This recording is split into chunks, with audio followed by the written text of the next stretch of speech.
Hello guys, welcome to my new blog. Good morning, सुप्रभात। मैं हूं आपकी प्यारी नेहा। तो ये मेरी गुड मॉर्निंग हो गई है और उपाध्याय जी अभी सो रहे हैं। सोचा थोड़ा सा उनके साथ मस्ती कर ली जाए। तो वो तो उठेंगे नहीं। चलो भाई, उठ गए। अब उठ के हम बैठे ही थे कि सीधे से आके झाड़ू नीचे आ गिरी। बस यही काम होता है सुबह सुबह। उठो। सबसे पहले बताओ किस किस लोगों के घर में सबसे पहले उठते ही झाड़ू दिखती है। मेरे यहाँ तो सबसे पहले भाई झाड़ू ही दिखती है। उठ के बस झाड़ू लगाने स्टार्ट कर दी, झाड़ू पहुंचा, क्योंकि सुबह सुबह इनको उपाध्याय जी को जॉब पे जाना होता है, तो मुझे उनसे के जाने से पहले नहा धो के कंप्लीट रेडी होना पड़ता है। बिना नहाए मैं नाश्ता नहीं बनाती। बस फिर पानी वानी भरा। पानी भरने के बाद में, क्योंकि यहाँ पे नल आते हैं 7 बजे, यहाँ पे नल आते हैं, जो कभी आते हैं कभी नहीं आते। अब गर्मी का मौसम है तो ऐसे ही परेशान करेंगे। बस नहा धो के पूजा की, अपने लल्ला को उठाया। और लल्ला को टाइम देना भी बहुत ज़रूरी होता है भाई। बस थोड़ा सा उनके साथ टाइम स्पेंड किया, देखिए उनसे बातें की, उन्हें बताया क्या क्या लाइफ में चल रहा है। वो हमारे फैमिली सदस्य की तरह हैं। जैसे हम अपने से बात करते हैं वैसे ही मैं इनसे भी बात करती हूँ। तो बस फिर हमें मंदिर जाना था, तो माँ को जल्दी से रेडी किया। माँ नहाई, क्योंकि एक्चुअल में वो कुछ भी नहीं कर पाती, नहा ले वही बहुत है। बस उनके बालों में तेल लगा के उन्हें कंघी की, उन्हें रेडी किया। क्या होता है ना कि अगर हम इनकी सेवा करेंगे तो भगवान कभी ना कभी ये चीज़ें देखता ही है। तो बस उनको अच्छे से, वो खुद तो रहती नहीं है तो रखना पड़ता है, तो बस वही है। उनको रेडी किया, क्रीम लगाई, बस जैसे कह दो वैसे ही बैठ जाती हैं। तो बस उनको तैयार किया, हाथ पैरों में तेल लगाया। लेकिन तैयार होके तो बढ़िया लगती हैं, सुंदर सी लगती हैं वो। और यही सब होता है, बड़े बुजुर्गों के घर में रहना बहुत ज़रूरी होता है। मेरी दादी सास के जाने से इतनी कमी खलती है ना उनकी। मुझे कोई फ़र्क नहीं पड़ता कि मैं उनके लिए क्या करती थी क्या नहीं, लेकिन जो भी हो, मुझे अच्छा लगता है बड़ों के लिए करना, ये मान लीजिए आप। तो बस सभी को अच्छा लगता होगा। बस अम्मा को चंदन का तिलक लगाया, जो कि उन पर बहुत अच्छा लगता है। उन्हें बहुत शौक भी है तैयार होने का। तो बस उन्हें तिलक लगा के बिठाल दिया। मुझे मंदिर जाना था तो हम लोग लेट हो रहे थे, लेकिन मंदिर जाने से पहले आज नाश्ता नहीं बना पाई, तो सोचा माँ को घर पे रखा हुआ नाश्ता था, लड्डू वगैरह, तो वो माँ को दे दिए। बस नाश्ता देने के बाद अब पादा जी मंदिर से आए तो प्रसाद दे रहे थे, जय भोले बाबा। बस हम निकल गए मंदिर के लिए। और हम जा रहे हैं आज पीताम्बरा माता के दर्शन करने। ये यहाँ की बहुत ही प्रसिद्ध माता है। जो भी मांगो, दिल से मांगो, मनोकामना जरूर पूरी होती है। ये शक्ति पीठों में भी गिना जाता है। तो बस हम लोग फास्ट फास्ट चल दिए, सुबह जल्दी जल्दी काम करके फ्री हुए और हम निकल गए माता के दर्शन के लिए, क्योंकि अभी नवरात्रि चल रही है। तो बस माता के दर्शन करने जा ही रहे थे कि रास्ते में देखा यहाँ पे एक जो है रिवर मिलती है। मतलब यहाँ हमारे मंदिर से और हमारे सिटी के रास्ते से एक नहर, नहर नहीं बोल सकते, नदी बोल लो, हाँ नदी मिलती है, बहुत बड़ी है। बस सोचा यहाँ पे एक दो फोटो शूट और रील कर लें। तो बस उपाध्याय जी ने कहा चलो उतरते हैं। तो हम वहाँ उतर गए और हमने की वहाँ पे थोड़ी सी मस्ती और एक दो रील शूट। देखकर वहाँ खड़े होकर इतनी शांति मिल रही थी, इतना खाली लग रहा था। सुबह सुबह जल्दी निकले थे हम लोग, बहुत प्यारा लग रहा था। बस हम लोग पहुँच गए यहाँ से दतिया।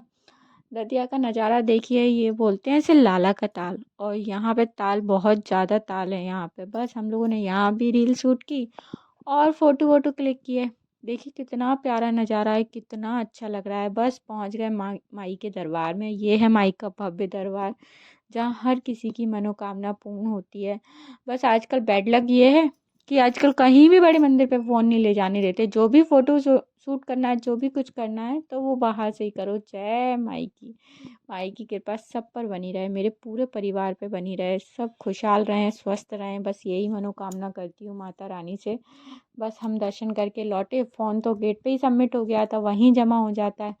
बस दर्शन करके लौटे तो पात्या जी ने एक दो फ़ोटो क्लिक कर दिए। हम लोगों के साथ अक्सर ये होता है कि हम दोनों साथ में फ़ोटो में आ ही नहीं पाते, क्योंकि अब वो क्लिक करते हैं तो मैं मैं खड़ी रहती हूँ, या मैं क्लिक करती हूँ तो वो खड़े रहते हैं। हम फ्रंट कैमरे से आ जाएं वो बहुत पॉसिबल है। बस दर्शन करने के बाद माई के दरबार में देखिए कितना सुकून मिलता है। यहाँ भीड़ बहुत थी, बस सोचा पेट पूजा कर ली जाए, तो उपाध्याय जी जल्दी से समोसे के यहाँ पहुँच गए।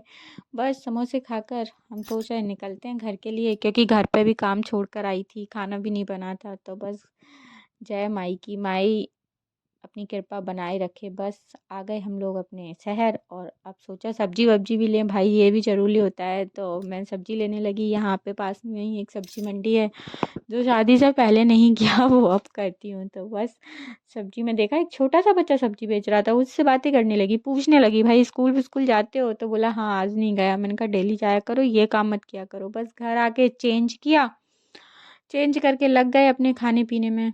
आज उपाध्याय जी की फरमाइश थी कि दाल चावल सूखी सब्जी सैलेड वैलेड सब उनको प्रॉपर खाना चाहिए था आज, क्योंकि कभी क्या होता है कि वो जॉब पे रहते हैं तो गरम नहीं बना पाती।